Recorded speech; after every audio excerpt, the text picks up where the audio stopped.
एक व्यक्ति ही नहीं होता महाराज। ऐसी माँ पिता के लिए व्यास मंच की तरफ से बहुत बहुत साधुवाद करना चाहता रहूंगा कि खुद भले ही बिगड़े हुए हैं लेकिन औलाद को अच्छा मार्ग दे रहे हैं। इससे बड़ी बात और क्या हो सकती है? बाबा बोले नहीं छोड़ पाएंगे बाबा। हमने कहा रोटी छोड़ दोगे पर ये नहीं छोड़ पाओगे। तो बाबा बोलना तो चाहते थे हाँ, लेकिन बोल ही नहीं पाए। बोले बाकी थोड़ी देर में आपको झांकी के दर्शन करने के लिए भी आपको मिलेंगे। आपके बीच में झांकी भी आएंगी तो कथा भी थोड़ी रह गई है। तो आइए चलते हैं कथा की ओर। बोले भागवत महापुराण की प्रेमियों, महर्षि कश्यप के दो पुत्र हुए, राम और हिरण्यकश्यप। धर्म प्रेमियों, इस वंश में एक राजा महाराजा हुए, एक महारानी हुए। किस वंश में? कश्यप वंश में। सात वंश, प्रहलाद, पुरोचन राजा बलि और ध्रुव जैसे तमाम महाबाहु बड़ा बाण जैसे राजा हुए, जिनका आज भी जाकर के देखो तो मिला देखने को मिलता है। आज भी देखो तो आज भी सबूत मिलेंगे आपको। आपके पूर्वजों मिलेंगे, आपके राज्यों के सबूत मिलेंगे।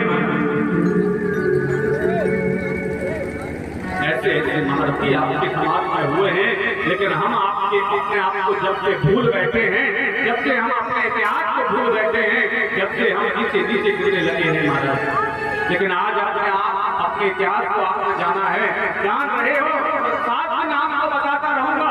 केवल उम्मीद मेरी आपको यही रहेगी कि आप ऊपर पढ़ना प्रारंभ कर दें। इसी कथा से अगर आपके अंदर मुझे बदलाव दिख गया और मुझे फोन करके बताया है कि मुझे देखने को मिला कि समाज में यहाँ के युवाओं में एक और जागृति है, तो मैं समझ लूंगा कि मेरी कथा मेरा सार्थक हो गया।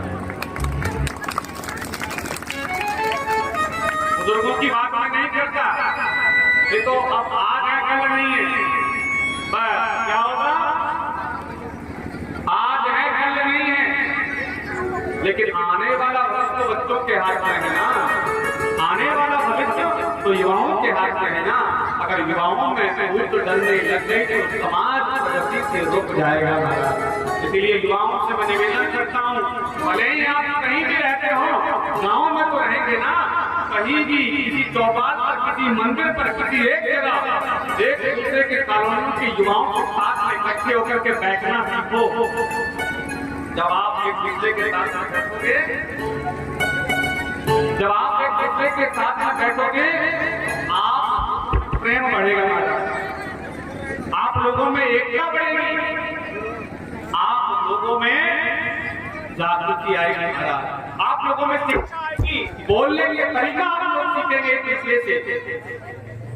मैं तो ये कहता हूँ कि मेरे कहने से नहीं सीख सकते आप लोग कि सच और गलत क्या है, लेकिन टाटा लोगों से को देख करके आप सीख सकते हो, टाटा भाइयों को देख करके आप सीख सकते हो कि कैसे हमें पढ़ना चाहिए और बच्चों को पढ़ाना चाहिए। देख कर भी अगर नहीं सीखे तो हम कभी सीखने वाले नहीं। देख कर भी अगर आप लोग नहीं सीख पाए तो जीवन में कभी भी कुछ सीखने वाले आप लोग नहीं हो। जिस बेटे ने माँ ने जन्म देने के बाद में बच्चे को अपना दूध नहीं पिलाया, ध्यान देना, माँ के शिकरों में अमृत होता है। बच्चों के मस्तिष्क का विकास होता है माँ के स्तनों में, माँ के दूध में।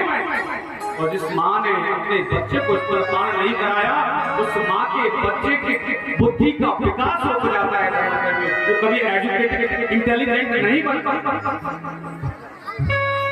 जो माँ बच्चे को जन्म देने के बाद में बोतल का दूध पिला देती है, तो बड़ा होने के बाद में वो बच्चा बोतल ही पिएगा महाराज। बड़ा होने के बाद भी वो बोतल पिएगा। बचपन में बोतल पिला दिया माँ बाप ने महाराज, उनका यौवन ना गिर जाए, उनके चेहरे पर झुर्रियां ना आ जाए, आने लगे इसलिए माँ अपना दूध नहीं पिलाती और बाजार का लाया हुआ दूध बोतल में भर करके उसके मुंह में ठूस देती है, बच्चा उसका पीता है और बड़ा होने के बाद में तो बच्चा बोतल का दूध पीता है। वो फर्क इतना है कि जब छोटा था तो छोटी बोतल पीता था, जब बड़ा हो गया तो बाबा की जैसे बड़ी बड़ी बोतल पीते हैं। इसलिए जीवन में नशा करना है तो करो। मैं नशा के लिए मना नहीं कर रहा हूँ, लेकिन नशा किस चीज का होना चाहिए ध्यान देना। नशा हमें आगे बढ़ने का होना चाहिए, नशा हमें पढ़ने का होना चाहिए, नशा समाज सेवा का होना चाहिए। अगर ये नशा आपके भीतर है तो मैं कहता हूँ कि ऐसा नशा आप बार बार करो, मैं भी आपको सपोर्ट करता हूँ। ऐसा नशा करो इस नशा को करने से समाज में विकृति ना फैले, समाज अच्छे मार्ग पर चले। पढ़ाई का नशा करो, समाज सेवा का नशा करो,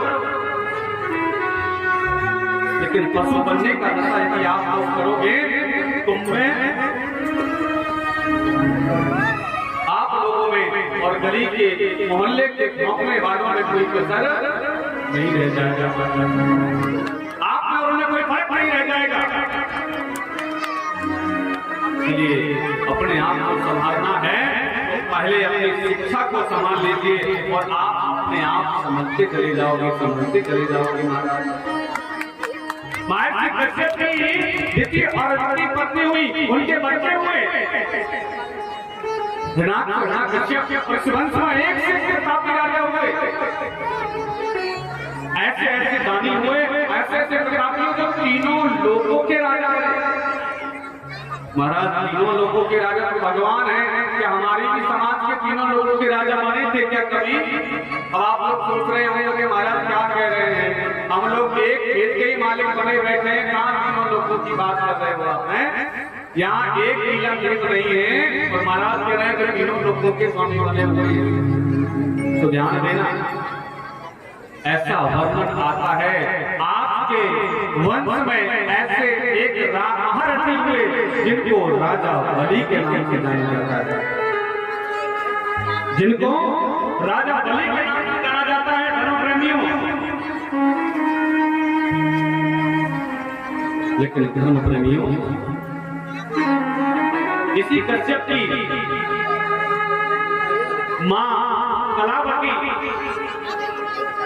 और इनके ही वंश में एक देवूति हुए। देवूति भैंस गर्दन को लाई गई और गर्दन ऋषि ऐसे संत थे कि जिनको केवल तप करना है, भजन करना है, समाज सेवा करनी है। उसके बाद में उन्होंने भजन किया और भजन में उनके मन में विवाह की इच्छा जागी तो भगवान ने आकर के उनका विवाह करवा दिया। उन्होंने शर्त रखी कि एक पुत्र होते ही मैं घर छोड़ दूंगा, मैं संसार में पढ़ने वाला नहीं। ऐसा कहने के बाद में उनका विवाह देवूति के साथ हुआ। महाराज देवूति के साथ जब विवाह हुआ, लेकिन साथ कहता है कि मन चाहा होता नहीं, हरि चाहत का। हमने जो चाहा है वो कदाचित हो नहीं सकता और होगा भी, हो भी जाता है महाराज, क्योंकि जिसमें तेरी रजा है उसमें मेरी रजा है। ईश्वर की जिसमें रजा हो, अगर तुम्हारी वही रजा हो तो हो जाता है। लेकिन वास्तविकता यही है कि मन चाहा होता नहीं, हरि चाहत का।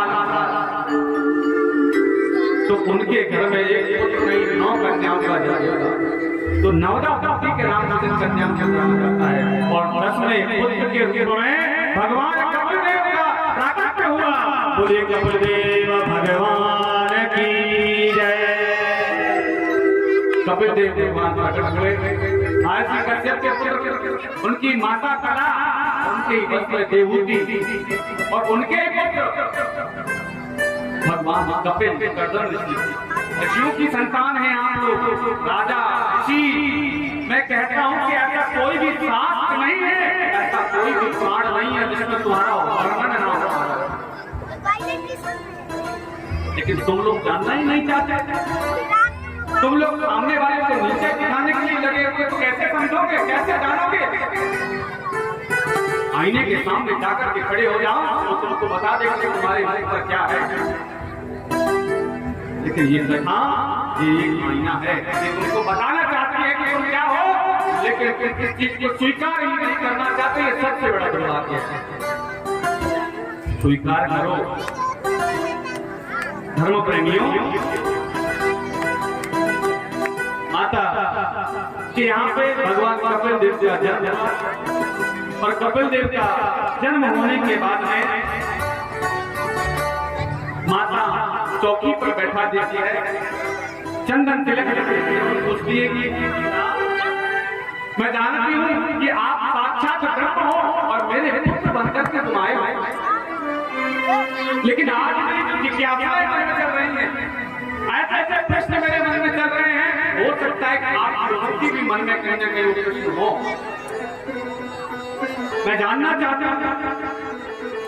कपिल देव बोले, माँ मैं आपका पुत्र हूँ और आप मेरी माता हैं, मैं आपको भला क्या बता सकता हूँ। धर्म प्रेमियों, माँ ने कहा कि नहीं, आप मेरे लिए ईश्वर पुत्र रूप में आए हुए तो क्या हो गया? मुझे ज्ञात है, मेरे भजन के किताब से मैंने वर मांगा था कि आपके ही समान मुझे पुत्र चाहिए, तब मुझे आपने कहा था कि मेरे समान मन को दूसरा है ही नहीं, इसलिए मैं तुम्हारा पुत्र बनकर के आऊंगा। और आज तुम पुत्र बनकर के आए हो। हे जगदीश्वर, हे ईश्वर, हे परमात्मा, मैं जानना चाहता हूँ। हाथ जोड़ करके मां कहने लगी, मुझे ये बताओ कि बंधन किसका है?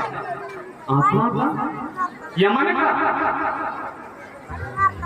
बंधन आत्मा का है या मन का है? और मैं ये भी जानना चाहती हूँ कि भगवान ने आकाश को बने दुनिया बनाई तो बनाई, लेकिन कोई सुखी और कोई दुखी क्यों बनाया? मुझे बताओ, मैं जानना चाहती हूँ। किसी को तुमने इतना सुख दे दिया जो सुख को लेकर के रखी है, और किसी को इतना दुख दे